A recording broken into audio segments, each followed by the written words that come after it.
இல்ல இது புதுசா வந்த இவங்களுக்கு வேணா தெரியாம இருக்கலாம். You know very well. இங்க அப்படி ஒரு பாண்டிங் இருக்கிறதுனால தான் இந்த கம்பெனி நம்பர் 1 கம்பெனியா இருக்கு. இந்த கம்பெனியோட போட்டி போட்ட கம்பெனி எல்லாமே இப்போ வெறும் கொடோனா மட்டும்தான் இருக்கு.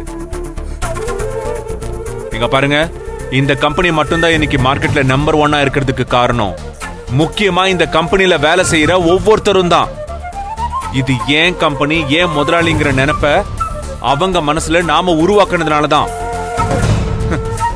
இந்த மாதிரி ஆளுங்க மனுஷனா பார்க்காம மெஷினா பாக்குறாங்க. அதனாலதான் நம்ம ஸ்டாஃப் டீ குடிக்கிறதையும் லைட்டா ரிலாக்ஸ் ஆவறதையும் சிசிடிவில மானிட்டர் பண்ணிக்கிட்டு அவங்க ஓபி அடிக்கிறாங்கன்னு சஸ்பெண்ட் பண்ணிக்கிட்டு இருக்காங்க.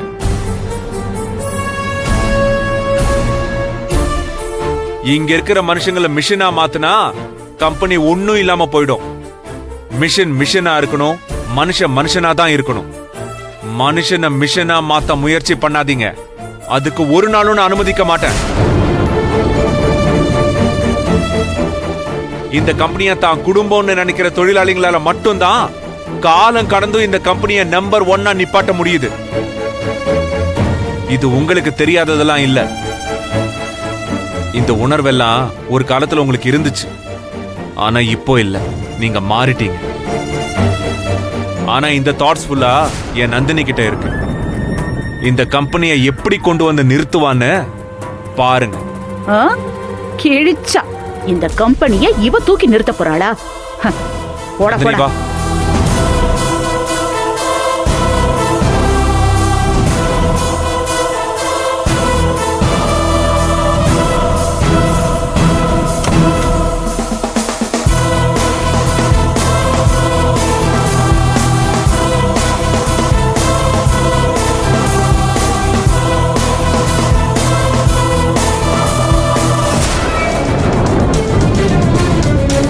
வா, வந்து உட்கார்.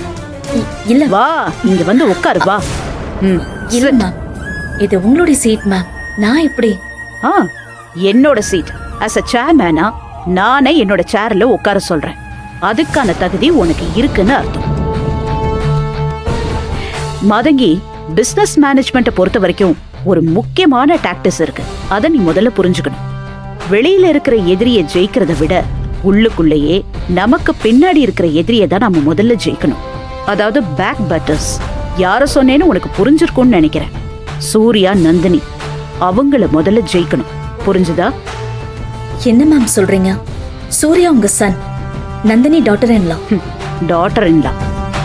அந்த கேடு கிட்டவளால தான் என்னோட டாட்டரை இழந்துட்டு நான் இப்ப அவளை தேடிக்கிட்டு இருக்கேன். அது மட்டும் இல்ல, சூர்யா என் பையன்தான். ஆனா அத நானே எனக்கு உருவாக்கிக்கிட்ட ஒரு தொல்லை. அவனால என்னைக்குமே எனக்கு பிரச்சனை தான்.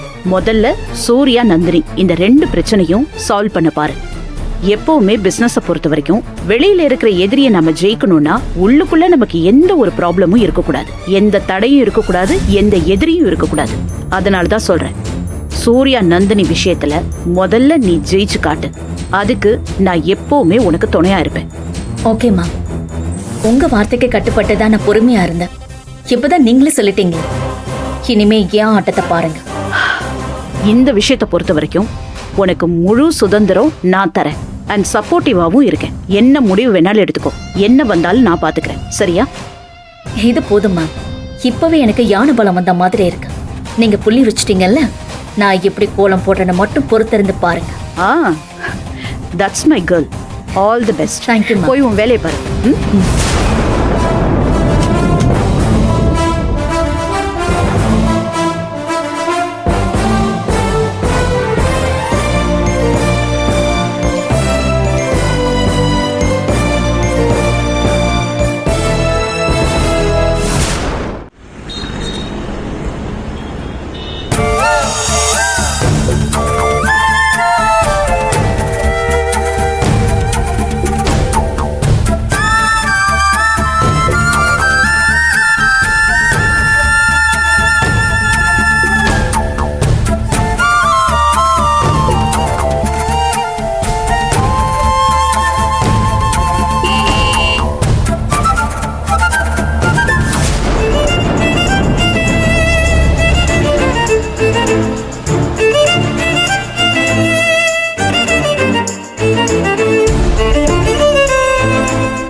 வாங்க, டாடி. வந்துட்டீங்களா?